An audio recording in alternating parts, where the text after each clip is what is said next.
You are listening to Fantha Tracks.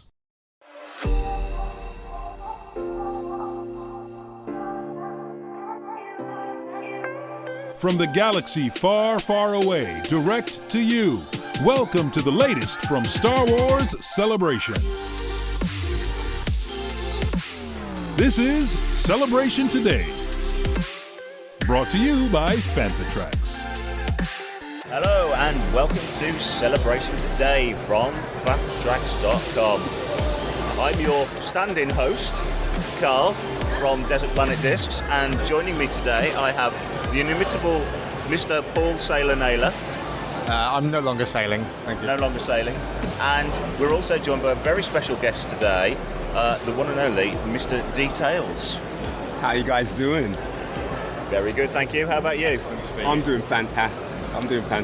Cool. How are you enjoying Celebration so far? Well, I don't have to work, so I've come here just to enjoy it.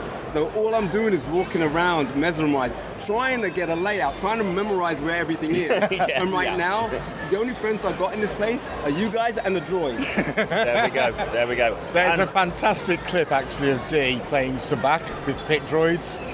You must find it. In fact, we will put some links out to that, because that is hilarious. So look that one up.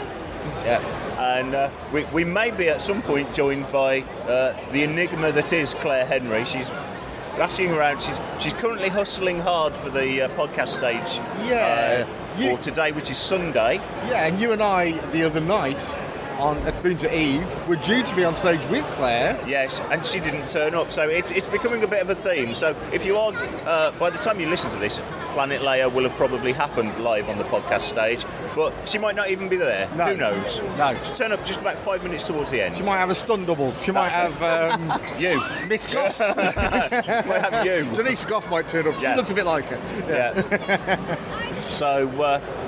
Yeah. So Paul, Saturday, Celebration Saturday, what did you get up to? Celebration Saturday. Well, that's a very good question. I didn't actually get into any panels yesterday. Hello, Claire. Claire's here. Oh, Claire's here. Hello. I'm busy talking to people. Yes, we know. What panels did you get to do yesterday? So I got to do the Creature Cantina yesterday. How cool was that? Absolutely brilliant. So it wasn't overly full, so they got everybody to move down. So myself, my husband, my kids, and Paul McHugh, we all went down to row 2, right in the middle, at the front, and it was brilliant. So they got Neil Scanlon was out, on the day before, looking just around the show, picked 2 unsuspecting cosplayers and said, I need you tomorrow on stage. Are you willing to do that? They volunteered. They hadn't a clue what they were volunteering for. They came up on stage, then bless them, one of them got dressed up in one of the alien uniforms, and the other one became a puppeteer, guided by quite a lot of people. And then they did a little skit about going into a bar and a bounty hunter, etc., etc. It was really funny, because it was quite clear that Brian Herring had been, things hadn't necessarily gone 100% the same way, but he was still there. And then there was a guest appearance by Ian McDermott at the end of it, where he comes up and he goes, "Hey, master," and then he just disappeared again. Brilliant, really insightful into how the Creature Workshop goes, what an immense amount of effort these guys put into the puppeteers and the droids and everything. It was absolutely fascinating. Probably for me so far, the highlight of the show. There we go. And of course, Dee, you've got first-hand experience. Segue straight into Dee. Yes. Thank you very much. So, obviously you've worked extensively with Neil and the guys. Yeah, what is it, close to 10 years now? Yeah. It's an amazing process, and it's just like Fiona was saying on the stage yesterday, that we have many departments involved in one character, from wardrobe to fabrication. So wardrobe is whatever they're wearing, however it's designed. Fabrication is whether there needs to be muscles underneath there, whether there needs to be a belly underneath there, big feet or whatever, that's what they do. And they work in conjunction with one another. But it's putting on those layers as a performer.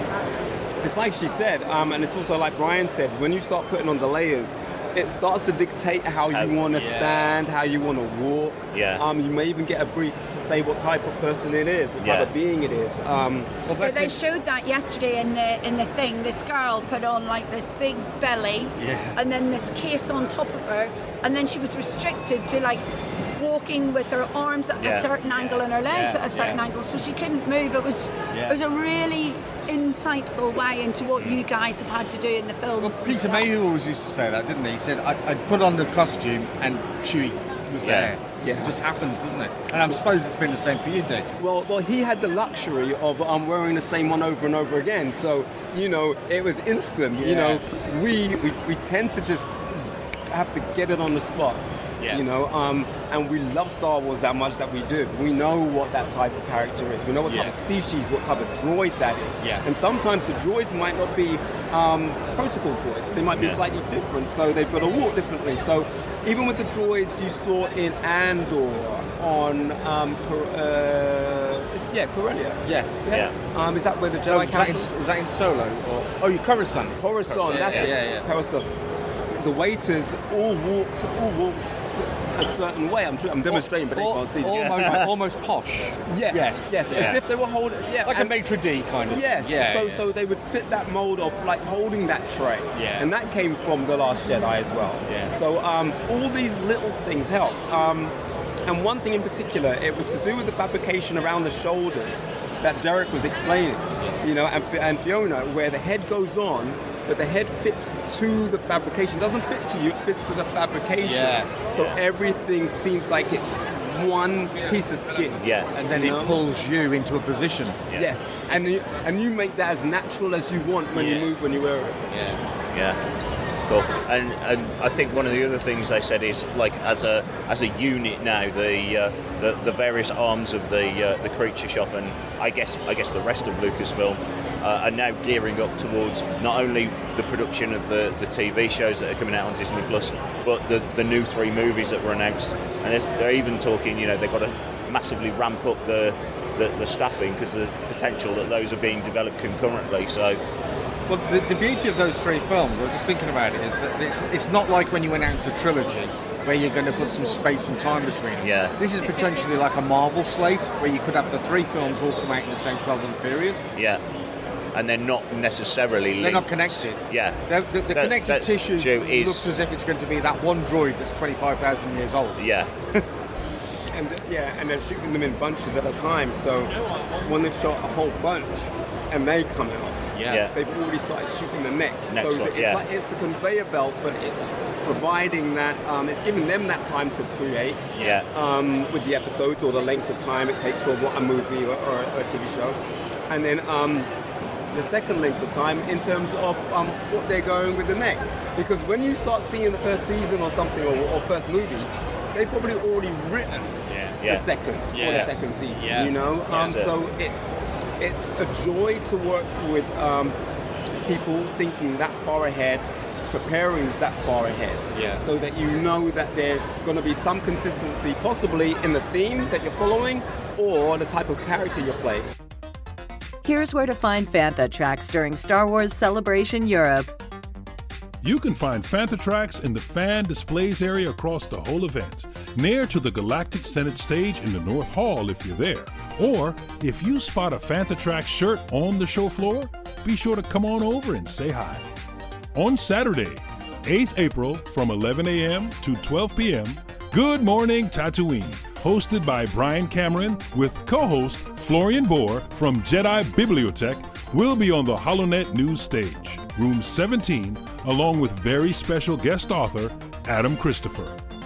Also, on Saturday, 8th April from 5:30 p.m. to 6:30 p.m., Desert Planet Discs, hosted by Carl Bayliss and Greg Robertson, will be on the Galactic Senate stage, bringing the fan-made music of the Star Wars galaxy to the XL, focusing on Return of the Jedi, with some very special guest panelists. Saturday evening, on the River Thames, we'll see Fantha Tracks take part in Sail Barge to Celebration, a sold-out clubs-only ticketed event that is sure to bring a few surprises. On Sunday, 9th April, from 2:30 p.m. to 3:30 p.m., Start Your Engines, hosted by Paul Naylor and Mark Newbold, will be on the HoloNet News stage, room 14, And just 2 hours later, from 5:30 p.m. to 6:30 p.m., on the same stage, we'll see the return of Making Tracks Live with your hosts, Mark Newbold and Mark Mulcaster.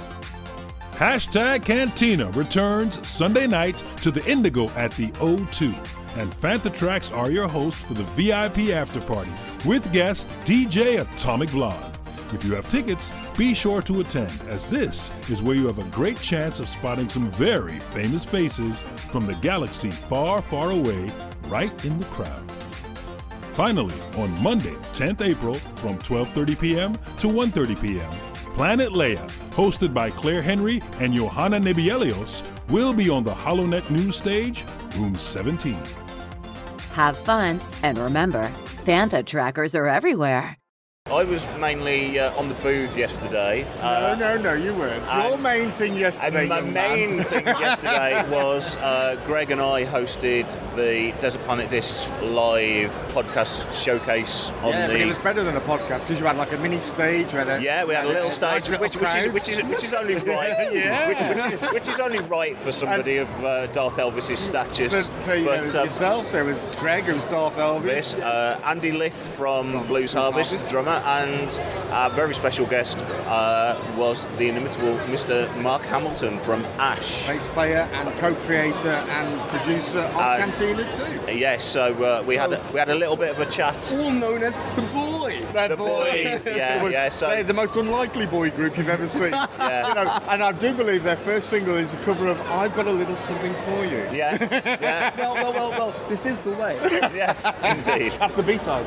Yeah. So we had a little bit of a chat about how each of the guys are involved in both Star Wars. It was fascinating. And music. I mean, I've spoken to you guys, obviously your mates. I've spoken to all of you independently, but to hear that all come together yesterday and the enthusiasm and the journey was brilliant. It was people. You've got to listen to that when that comes out because that is one hell of a show. Yeah, and again, Mark. We did an interview special with Mark. Or during the pandemic, and some of the stories they've got about being, I was going to say let loose around Skywalker Ranch, but it was kind of they were left in a room with a crate that had the Anakin and Obi-Wan costumes screen used from Ep 2. A good friend of mine. Are you allowed to tell this story? No. I'll tell you this name. We know this name, Brian Sims, a good friend of mine. He took me on my legendary first leg pilgrimage to Lucasfilm. Nice. The next day, everyone was heading to the ranch for some auction. Yeah. There was no way I could go. There was no way I would put my wallet through that. I couldn't. Yeah. I wanted to go so bad, but I was like, no, I would have no self-control. I will be maxed out.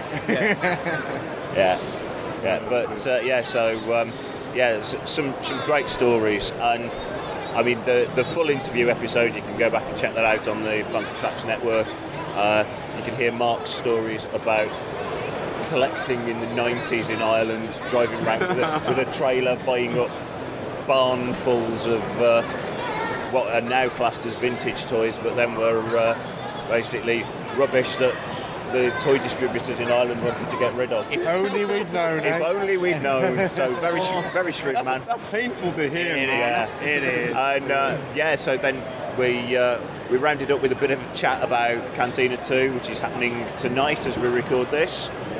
So tomorrow we expect a lot of sore heads, a lot of very sleepy people, and a bit of a roundup on what went down there. So I overslept today. So your evening rounded out with a nice little pleasure cruise in the Thames. I almost forgot. I say in the Thames, on the Thames. So you weren't in the Thames. I was lucky enough to get a ticket to the sail barge last night,